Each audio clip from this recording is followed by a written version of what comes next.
पितृदेवता की जय। ओम नमो भगवते वासुदेवाय। श्री हरि की जय। भगवान विष्णु की जय। हर हर महादेव। हर हर महादेव। दोस्तों, आज मैं आपके लिए लेकर आई हूँ सर्व पितृ अमावस्या की कथा, तर्पण विधि और महत्व। अगर आपको इसकी पूरी जानकारी चाहिए तो इस वीडियो के अंत तक बने रहें और पूरी वीडियो देखें। दोस्तों, इस दिन सभी पितरों के नाम से श्राद्ध कर्म के कार्य किए जा सकते हैं। इस दिन जिन परिजनों का श्राद्ध की तिथि पता नहीं होती है, उनके सभी नाम से भी श्राद्ध किया जाता है। सर्वपितृ अमावस्या पर श्राद्ध, पिंडदान और तर्पण आदि के कार्य करने से पितरों का विशेष आशीर्वाद प्राप्त होता है। सर्वपितृ अमावस्या 2 अक्टूबर को है। इस अमावस्या पर पितृपक्ष का समापन हो जाता है। इस दिन पितरों के नाम से श्राद्ध करने के बाद उन्हें विदा किया जाता है। इस दिन उन सभी का भी श्राद्ध किया जाता है जिनका श्राद्ध करना हम भूल जाते हैं। इस बार सर्वपितृ अमावस्या पर सूर्य ग्रहण भी लग रहा है। तो आइए वीडियो की शुरुआत करते हैं। दोस्तों, सर्वपितृ अमावस्या पर लग रहा सूर्य ग्रहण भारत में अदृश्य रहने वाला है। साथ ही 2 अक्टूबर सुबह होने से पहले ही सूर्य ग्रहण समाप्त हो जाएगा। भारत में ग्रहण अदृश्य होने के कारण इसका सूतक काल भी मान नहीं होगा। ऐसे में आप इस दिन आराम से श्राद्ध कार्य कर सकते हैं। सर्वपितृ अमावस्या का दिन आखिरी श्राद्ध किया जाता है। इस दिन सभी पितरों के नाम से श्राद्ध कर्म के कार्य किए जा सकते हैं।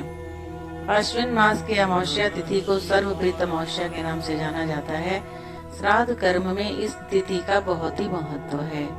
दोस्तों, शास्त्रों में यह तिथि सर्वपितृ श्राद्ध के नाम से भी जाना जाता है।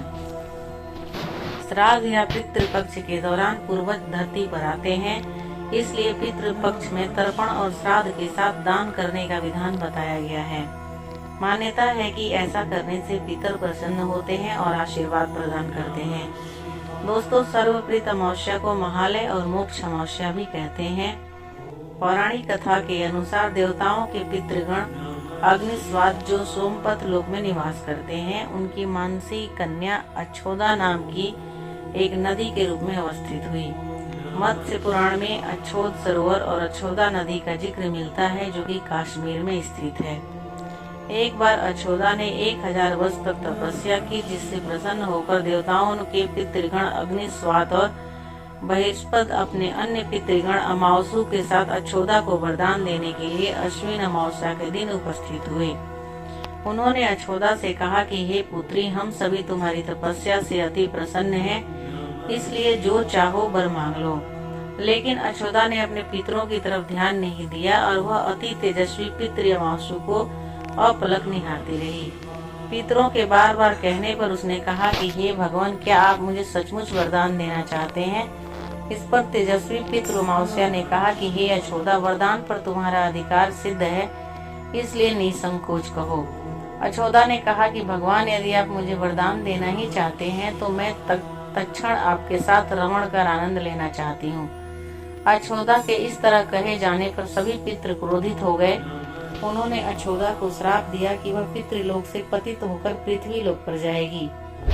पितरों के श्राप दिए जाने पर अछोदा पितरों के पैरों में गिरकर रोने लगी। इस पर पितरों को दया आ गई। उन्होंने कहा कि अछोदा, तुम पतित योनि में श्राप मिलने के कारण मत्स्य कन्या के रूप में जन्म लोगी। पितरों ने आगे कहा कि भगवान ब्रह्मा के वंशज महर्षि पराशर तुम्हें पति के रूप में प्राप्त होंगे। तुम्हारे गर्भ से भगवान व्यास जन्म लेंगे। उसके उपरांत भी अन्य दिव्य वंशों में जन्म लेते हुए तुम श्राप मुक्त होकर पुनः पितृलोक में वापस आ जाओगी। पितरों के इस तरह कह जाने पर अछोदा शांत हुई। अमावसु के ब्रह्मचर्य और धैर्य की सभी पितरों ने सराहना की एवं वरदान दिया कि यह अमावस्या की तिथि अमावसु के नाम से जानी जाएगी। जो प्राणी किसी भी दिन श्राद्ध न कर पाए, वह केवल अमावस्या के दिन श्राद्ध तर्पण करके सभी बीते 14 दिनों का पुण्य प्राप्त करते हुए अपने पितरों को तृप्त कर सकते हैं। तभी से प्रत्येक माह की अमावस्या तिथि को सर्वाधिक महत्व दिया जाता है और यह तिथि सर्वपितृ श्राद्ध के रूप में भी मनाई जाती है।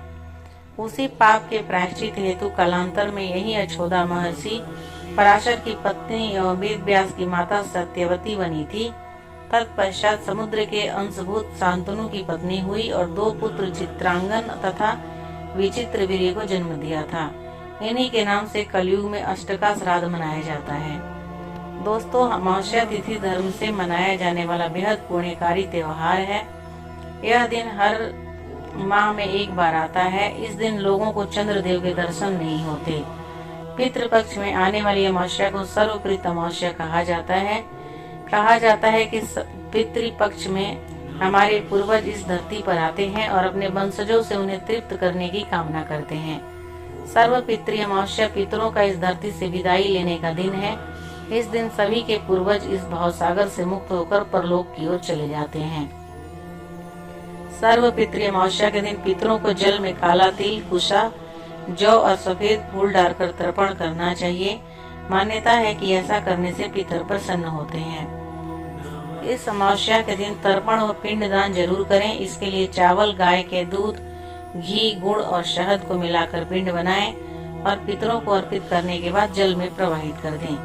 श्राद्ध पक्ष में श्रीमद् भागवत गीता का पाठ कराना अति शुभ माना गया है। मान्यता है कि श्राद्ध पक्ष में श्रीमद् भागवत कथा को पढ़ने या सुनने से पितरों को मुक्ति मिलती है। सर्वप्रीत अमावस्या के दिन गीता का भी पाठ करें। श्राद्ध में ब्राह्मण भोजन और पंचबली कर्म का बड़ा महत्व है। पंचबली में 5 अलग अलग लोगों के लिए भोजन रखा जाता है।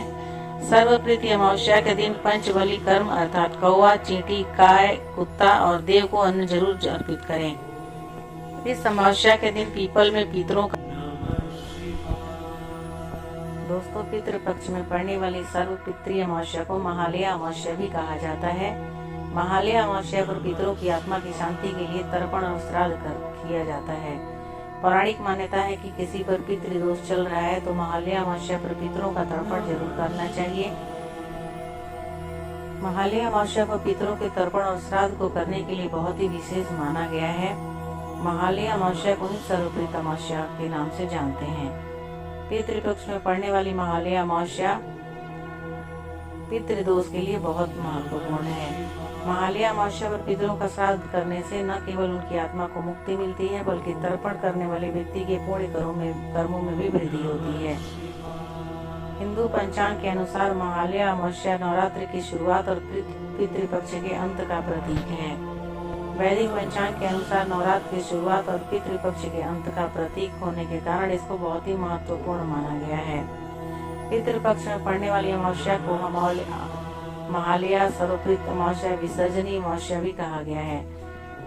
पितृदोष से मुक्ति के लिए महालया अमावस्या पर पितरों का श्राद्ध भी बहुत महत्वपूर्ण रखता है। पितृदोष दूर होने से जीवन की तरक्की और सुख समृद्धि का वास होता है। महालया अमावस्या पर सर्वप्रीत अमावस्या के दिन पीपल में पितरों का वास माना जाता है। इसलिए इस दिन पीपल के पेड़ पर कच्ची लस्सी, चीनी, चावल, दूध, काले तिल, फूल अर्पित करें और ओम पितृभ्य नमः मंत्र का जाप करें और 51 बार परिक्रमा करें। फिर शाम के समय पीपल पर दीप जलाएं और काले तिल अर्पित करें। दोस्तों, पितृ अमावस्या के दिन पितरों को प्रसन्न करने के लिए आप मंत्र का जाप कर सकते हैं। ओम पितृगणाय विद्महे जगद्धारिणी धीमहि तन्नो पितरो प्रचोदयात्। पुराणों और ग्रंथों के अनुसार पितरों को शांति देने और मोक्ष देने के लिए बहुत से उपाय बताए गए हैं। यदि व्यक्ति द्वारा अपने पितरों के निमित्त कुछ खास मंत्रों का जाप किया जाए तो पितृ प्रसन्न होकर अपने लोक चले जाते हैं।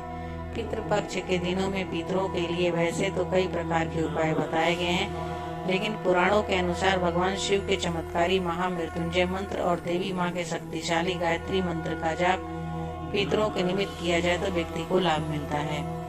दोस्तों, सर्वप्रीत अमावस्या को सुबह जल्दी उठकर सभी कामों से उठकर स्नान कर लें। उसके साथ ही पितरों की तृप्ति के लिए दान और श्राद्ध करने का संकल्प लें। उसके बाद सूर्य को अर्घ देने के साथ देवी देवता की पूजा करें। दोपहर करीब 12 बजे दक्षिण दिशा की ओर मुंह करके पैर को मोड़कर घुटनों को जमीन में टिका कर बैठ जाएं। इसके बाद तांबे के लोटे में जौ, तिल, चावल, गाय का कच्चा दूध, सफेद फूल, पानी और गंगाजल डाल लें।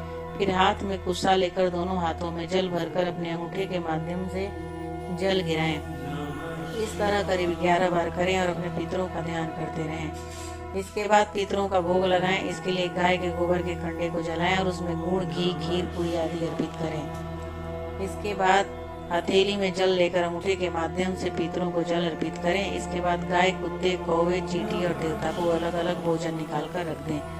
अंत में आप दान दक्षिणा करने के साथ जरूरतमंद को भोजन कराएं। तो दोस्तों, सर्व पितृ अमावस्या की कथा, जानकारी, तर्पण विधि आपको कैसी लगी मुझे कमेंट करके जरूर बताइएगा। अगर मेरी दी हुई जानकारी और आपको अच्छी लगी और आप मेरे चैनल पे नए हैं तो मेरे चैनल को जरूर सब्सक्राइब कर लीजिएगा, ताकि मैं जब भी कोई वीडियो डालूं आपके पास नोटिफिकेशन जाए, आप मेरी वीडियो को देख पाए और सुन पाए।